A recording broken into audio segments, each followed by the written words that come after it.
¿Alguna vez nos hemos preguntado por qué los países comercian entre sí? Incluso cuando parece que podrían perfectamente producirlo todo ellos mismos. Pues bien, vamos a meternos de lleno en los principios económicos que explican por qué el comercio internacional es casi siempre una buena idea. Este es el plan. Primero, la pregunta del millón. ¿Por qué comerciar? Luego, veremos una herramienta para visualizar lo que un país puede producir.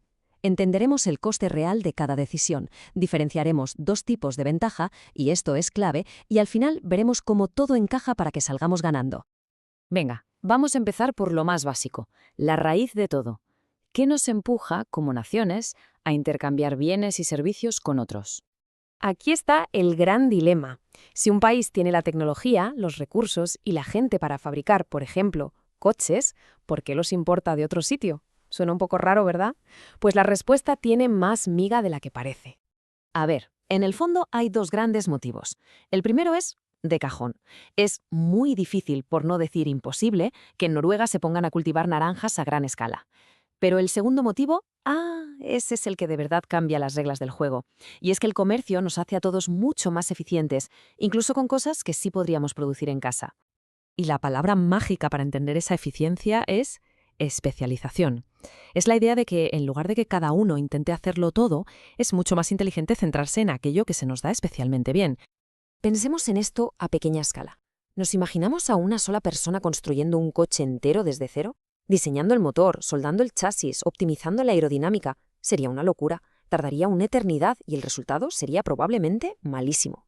Pues con los países pasa exactamente lo mismo. La especialización dispara la productividad de todo el mundo. Y hay otro concepto que va de la mano, las economías de escala. Es muy sencillo. Cuanto más produces de algo, más barato te sale cada unidad. ¿Por qué? Porque los costes fijos, como la fábrica, la maquinaria, se reparten entre miles o millones de productos. El comercio permite a los países producir para un mercado global, alcanzar esa escala masiva y, por tanto, reducir costes. Vale, ya entendemos el porqué del comercio. Ahora vamos a ver el cómo. Los economistas usan una herramienta visual muy útil para representar qué puede y qué no puede producir un país. Se llama la frontera de posibilidades de producción, o FPP para los amigos. Hay que imaginársela como un mapa que nos dibuja el límite, el máximo absoluto que una economía puede producir con los recursos y la tecnología que tiene en un momento dado. Para que quede claro, vamos con un ejemplo actual. Imaginemos una economía que solo produce dos cosas, o chips de silicio de altísima tecnología o aguacates. El tema es que los recursos son limitados. Hay un número concreto de ingenieros, de tierra cultivable, de capital, así que cada chip que se decide fabricar implica, sí o sí, que se cultivarán menos aguacates. Y al revés.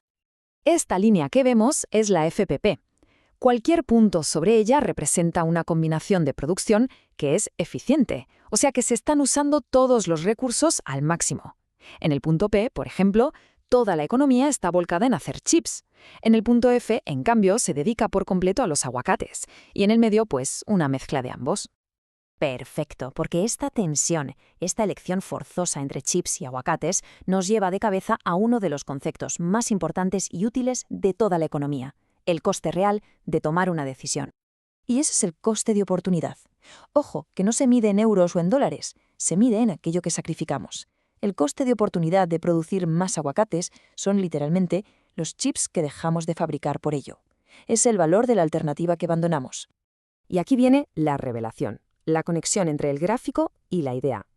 Esa línea que veíamos antes, la FPP, no es un simple dibujo. Su inclinación, su pendiente, nos está diciendo exactamente cuál es el coste de oportunidad. Nos da la cifra del sacrificio. Por ejemplo, si al movernos por la línea vemos que para producir 1000 aguacates más tenemos que dejar de fabricar 2 chips de silicio, pues ya está. Ese es el coste de oportunidad de esos 1000 aguacates. Es una medida directa y clara del trueque que estamos haciendo. Ahora que tenemos estas ideas claras, llegamos al núcleo de la teoría, del comercio. Aquí vamos a distinguir entre ser simplemente el más productivo en algo y ser la opción más inteligente desde el punto de vista del coste de oportunidad. Primero, la ventaja absoluta. Esto es fácil de entender. Un país la tiene si es capaz de producir algo usando menos recursos, menos horas de trabajo, menos material, que otro.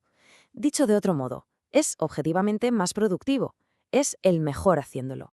Pero aquí es donde la cosa se pone de verdad interesante. Fijaos en la diferencia. La ventaja absoluta se pregunta ¿quién es el mejor? En cambio, la ventaja comparativa se hace una pregunta mucho más sutil y poderosa. ¿Quién renuncia a menos para producir esto? No se trata de ser el mejor, sino de ser la elección más eficiente. Y es esta segunda idea la que de verdad explica por qué comerciamos.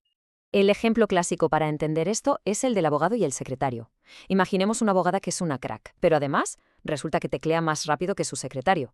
Tiene la ventaja absoluta en las dos cosas, en derecho y en mecanografía. Pero ¿qué pasa? Que cada hora que la abogada dedica a teclear es una hora que no está preparando un juicio que vale miles de euros. Su coste de oportunidad es altísimo. El del secretario es mucho más bajo. ¿Qué es lo más inteligente? Que la abogada se dedique a lo suyo, a las leyes, y al secretario a teclear, aunque sea más lento. Eso es la ventaja comparativa en acción. Y con esto llegamos al final, a la conclusión de todo. Vamos a ver cómo este principio de la ventaja comparativa es lo que genera los beneficios reales del comercio en todo el mundo.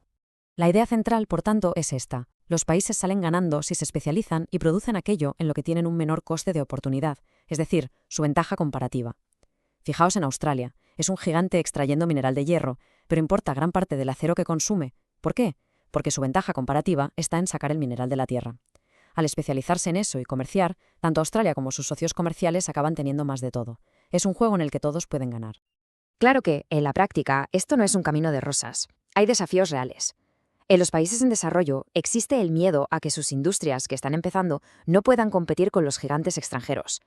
Y en los países ricos preocupa el famoso efecto succión, el temor a que los empleos se vayan a lugares donde la mano de obra es más barata. Pero la conclusión de la teoría es muy potente y a veces va contra la intuición. Incluso si un país fuese el mejor del mundo produciendo absolutamente de todo, tuviera ventaja absoluta en todo, le seguiría saliendo a cuenta especializarse en aquello donde su ventaja comparativa es más grande y comerciar para conseguir el resto. Y esto nos deja con la gran pregunta para reflexionar. Si está demostrado que esta especialización crea más riqueza en conjunto para todo el mundo, ¿cómo nos organizamos como sociedad para gestionar los costes? ¿Qué hacemos para ayudar a esas industrias y a esos trabajadores que inevitablemente se ven perjudicados por el cambio? Esa es quizá la cuestión más difícil de responder.